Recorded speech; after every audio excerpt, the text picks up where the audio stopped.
बिस्मिल्लाहिर्रहमानिर्रहीम। अस्सलाम वालेकुम। इमरान खान को गुज़िश्ता रोज़ गिरफ़्तार करने के बाद आज अल-कादरिया यूनिवर्सिटी केस में अदालत के रूबरू पेश किया गया। और जब इमरान खान अदालत में पेशी पर आए तो उन्होंने जज साहब के सामने एक अहम इंकशाफ भी किया है और जो उनकी जान को ख़तरा है उसके बारे में भी आगाह किया है। इमरान खान ने अदालत के रूबरू यह बयान दिया है कि मैं गुज़िश्ता 24 घंटों से वाशरूम नहीं जा सका क्योंकि मुझे ये ख़तरा है कि मेरे साथ भी मकसूद चपड़ासी वाला काम किया जाएगा। यानी जो मकसूद चपड़ासी को जिस तरह से मारा गया था, इमरान खान को भी इसी किस्म का ख़तरा है। उन्होंने कहा कि मेरे मुआलिज डॉक्टर फैसल को बुलाया जाए।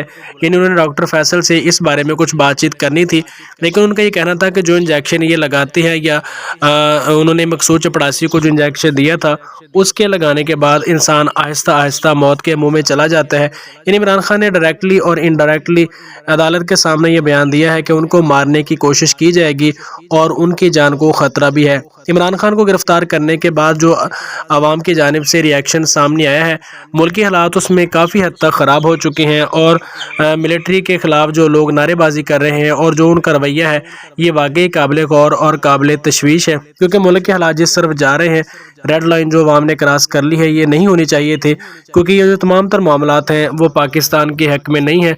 और इमरान खान के बारे में लोगों का यही कहना है कि इमरान खान को फौरी तौर पर रिहा किया जाए, क्योंकि उन्हें बिला वजह गिरफ़्तार किया गया है और इनकी गिरफ़्तारी किसी तौर पर भी काबिल कबूल नहीं है।